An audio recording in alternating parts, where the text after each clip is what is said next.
শেষ মুহূর্তে সৃঞ্জয় চ্যাটার্জির বাড়িতে এসে সব সত্যি জানতে পারল বিহান। অখিলেশের সমস্ত গোপন চক্রান্ত আজ তার সামনে ফাঁস।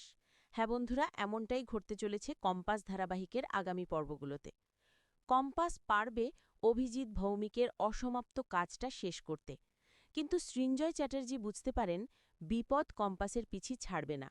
অভিজ্ঞান এবং অখিলেশ কম্পাসের মারাত্মক ক্ষতি ঘটাতে পারে। তাই সৃঞ্জয় বিশেষভাবে কম্পাসকে সতর্ক করে দেন, যেন কোনোভাবেই ওই অভিজ্ঞান বা অখিলেশ তার ক্ষতি করতে না পারে, এবং এই গবেষণাটি কম্পাস অবশ্যই শেষ করে। কম্পাস পারবে, তার মধ্যে সেই গুণ রয়েছে। কম্পাস পারবে এই গবেষণার ফলাফল দেশের সঠিক জায়গায় পৌঁছে দিতে এবং মানুষের কল্যাণে তা ব্যবহার করতে। সৃঞ্জয়ের আশীর্বাদ নিয়ে কম্পাস যখন বাড়ি থেকে বের হতে যাবে, ঠিক তখনই সেখানে এসে হাজির হয় বিহান। মালয়েশিয়ায় বিহানকে দেখে কম্পাস চমকে ওঠে। সে বলে, আহ বিহান স্যার, আপনি এখানে কি করে এলেন?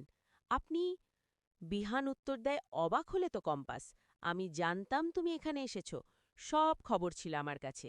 সৃঞ্জয় চ্যাটার্জির নামে এক ব্যক্তির সঙ্গে দেখা করতে তুমি এখানে এসেছ, তাই আমিও এলাম।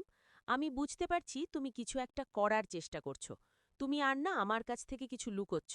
এবার সত্যিটা আমাকে বলতেই হবে। কি করছিলে তুমি এখানে? ডক্টর সৃঞ্জয় চ্যাটার্জি তো একজন বিখ্যাত বিজ্ঞানী, তার বাড়িতে তোমার কি কাজ? সৃঞ্জয় চ্যাটার্জি কম্পাসকে জিজ্ঞেস করেন, উনি কে? আমি তো চিনতে পারলাম না। কম্পাস জানায়, উনি বিহান, বিহান চৌধুরী, আমার স্বামী। শুনে সৃঞ্জয় চ্যাটার্জি বেশ খুশি হন। তিনি ভাবেন, বাহ, ছেলেটি তো কম্পাসকে খুব ভালোবাসে। কিন্তু বিহান তখন প্রচণ্ড রেগেছিল। সৃঞ্জয় চ্যাটার্জি বিহানকে বলেন, বাবা, ভেতরে এসো, ভেতরে এসে বসো। তোমরা ভিতরে বসে কথা বলো, কারণ কম্পাসের পেছনে বিপদ লেগে আছে। কিছু লোক কম্পাসকে অনুসরণ করছে, তাই বাইরে এসব নিয়ে আলোচনা করা ঠিক হবে না। বিহান অবাক হয়ে জিজ্ঞেস করে, বিপদ? কিছু লোক কম্পাসকে অনুসরণ করছে মানে কি? কেন করছে?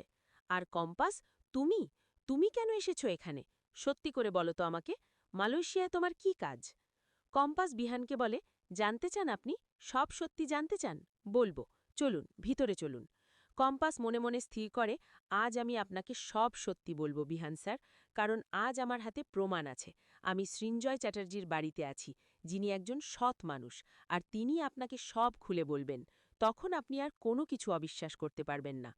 সৃঞ্জয় চ্যাটার্জির বাড়ির ভেতরে নিয়ে গিয়ে কম্পাস বিহানকে বলতে শুরু করে, বিহান স্যার, আমি আমার বাবার অসম্পূর্ণ কাজটা সম্পূর্ণ করতে চাইছি। আমার বাবা একটা গবেষণা করছিলেন, আমি সেটা শেষ করতে চাই। কিন্তু আপনার বাবা আর অভিজ্ঞান দত্ত, এরা সবাই দীর্ঘদিন ধরে আমার বাবাকে বন্দী করে রেখেছে। কেন জানেন? ওই গবেষণার ফলাফল নিয়ে আপনার বাবা আর অভিজ্ঞান দত্ত বিদেশে বিক্রি করে দেবেন। মোটা অঙ্কের টাকা নিজেরা নেবেন। কম্পাসের কথা শুনে বিহান চিৎকার করে ওঠে,